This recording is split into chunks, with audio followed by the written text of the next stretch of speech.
कांग्रेस सरकार में 2 किलोमीटर तक पक्की नाली बनी हुई थी, आज 100 मीटर तक नहीं बनी।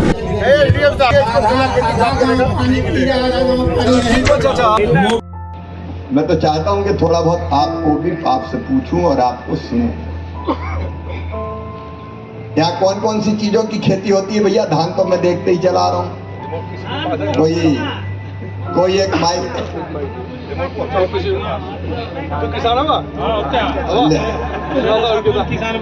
जब नहीं होता नहीं, उसके लिए आवारा पशु है और नीलगाय है हमारे यहाँ मुख्य रूप से। 2 कारण है, क्योंकि हम लोगों की 75% जमीन कछार अंचल में है और कछार अंचल में इतना ज्यादा नीलगाय का प्रकोप है, आवारा पशुओं का है कि हमारे यहाँ जो दाल की फसल अरहर होती है बिल्कुल खत्म हो गया।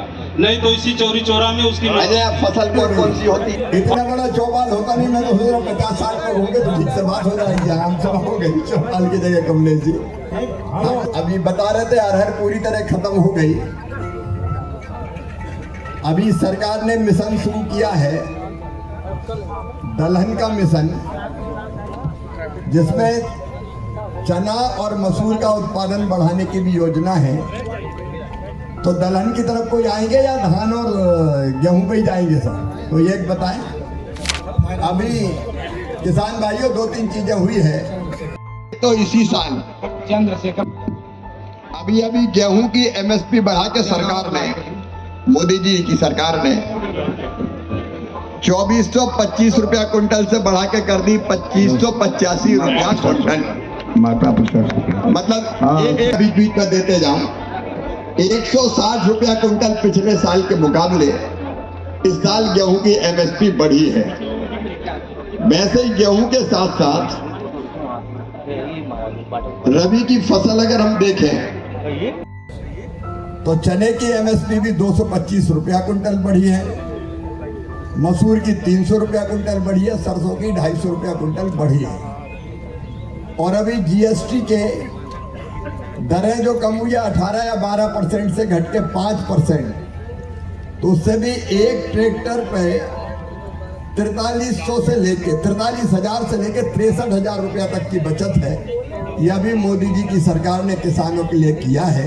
तो मैंने जानकारी दी, अब आप बताइए। सर करके छोड़ दिया जाए तो बड़ी आसानी से हम लोगों की फसल बन जाएगी। नहीं तो फसल बनती नहीं है, 80% दरवाजे नीलगाय के कारण नुकसान होता है। नीलगाय और छुट्टा तो योगी जी ने किया है, लेकिन नीलगाय तो बहुत आदत है।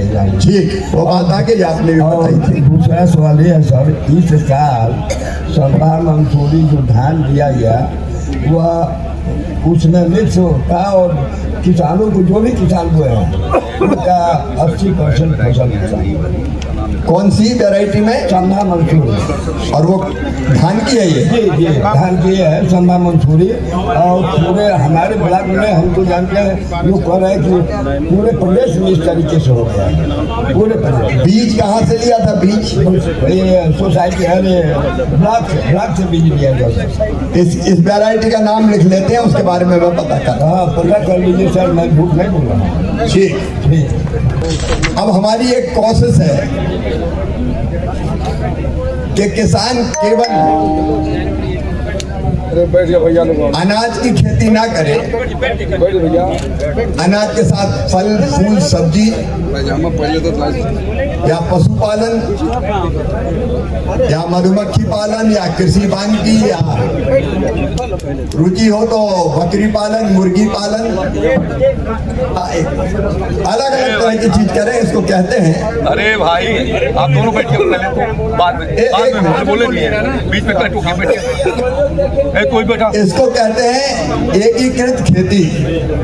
तो खेती के साथ कोई और काम करता है क्या? पशुपालन, मधुमक्खी पालन, बकरी पालन कोई किसान करता है क्या? किसानों ने केले की खेती बहुत बड़े पैमाने पर शुरू की और बहुत अच्छा केला होता है, लेकिन कोई प्रोसेसिंग प्लांट नहीं है। इस बार नवरात्रि में केला 8 रुपये 9 रुपये किलो बिका, इस समय 3 रुपये बिक रहा है। तो लागत भी नहीं निकल रही। इतना अच्छा केला है, केला लाया भी हो आपके लिए। इतना अच्छा केला, एक प्रोसेसिंग प्लांट लग गया था पनियरा कंपनी या कहीं भी, तो बहुत अच्छा हो जाता किसान। सब्सिडी मिलेगा यदि आप लगवाना शुरू करिए। 33% सब्सिडी मिलेगा आपको। जैसा साहिब ने बताया 33% सब्सिडी अगर फूड प्रोसेसिंग की व्यवस्था करते हैं तो वो भी, और भारत सरकार का फूड प्रोसेसिंग मंत्रालय भी अपनी योजना के अंतर्गत मदद करेगा। उसको देखते हैं कैसे बेहतर हो सकती है।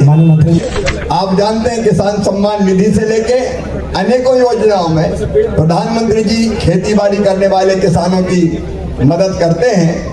आपसे बात करके मुझे बहुत खुशी हुई, कुछ चीजें पता चली, और आगे चूंकि और कार्यक्रम है इसलिए अब लंबा चौपाल नहीं चल पाएगा, लेकिन वहां बैठ के भाषण देने के बजाय यहाँ बैठ के आपसे मिलना और आपको सुनना मुझे बहुत अच्छा लगा। आपको कैसा लगा? तो संवाद यही होना चाहिए, तो पता चलेगा कि क्या हो रहा है और क्या और करना है। आप सबको बहुत बहुत धन्यवाद। और आज हमने कोशिश की चौपाल लगा के यहाँ कमलेश जी केंद्र के मंत्री और शाही जी और हमारे बलदेव जी राज्य मंत्री भी, राज्य के कृषि मंत्री साथ में, प्रोसेस हमारी यदि भीड़ ज्यादा हो गई कि हम छोटी संख्या में किसानों से चर्चा और बातचीत करें चौपाल में, ताकि खेती बाड़ी के बारे में जानकारी लें भी, जानकारी दें भी। इसलिए आज ये चौपाल का यहाँ आयोजन किया गया था। मैं योगी सरकार के नेतृत्व में शाही जी और उनकी टीम जो काम कर रही है कृषि को आगे बढ़ाने के लिए, उनको बधाई देता हूँ। किसानों ने स्वयं बताया कि एक बीघा में 18-19 क्विंटल तक गेहूं वो धान पैदा कर पाते हैं। गेहूं 12-13 क्विंटल बताया, और केंद्र सरकार और राज्य सरकार की अनेकों योजनाओं का लाभ भी मिलता है। और कुछ उन्हें अपनी समस्याओं से अवगत कराने का काम किया। जैसे अब सरसों बहुत होता है, सरसों से शहद बनता है, शहद ज़्यादा बन जाता है तो शहद ऐसा बनता है कि वो नीचे सरसों का जमता है, तो वो प्योर है। इसके लिए कोई रिसर्च होना चाहिए। एक्सपोर्ट की बात की, एफपीओ भी यहाँ खुशी की बात है कि काम कर रहे हैं साथ मिलके, और वो भी फूड प्रोसेसिंग की तरफ जाना चाहते हैं। तो कई तरह की चीज़ों पर किसानों से आज बातचीत कीजिए। सही तरीका यही है कि किसानों के साथ बैठिए, चर्चा कीजिए, योजनाएं बताइए भी, और समस्याएं अगर हैं तो उनको सुनिए भी और उनका समाधान कीजिए। मुझे आप आके बहुत प्रसन्नता हुई है। यहाँ जनता के स्नेह और प्रेम के लिए मैं बहुत बहुत आभारी हूँ। मंत्री जी चीनी मिल बंद है, यहाँ से क्या कहेंगे? मंत्री जी चीनी मिल बंद है, यहाँ बंद है। कृषि भारतीय अर्थव्यवस्था की रीढ़ है और किसान उसकी आत्मा है, प्राण। अन्नदाता मतलब जीवन दाता। किसानों की सेवा मेरे लिए भगवान की पूजा है।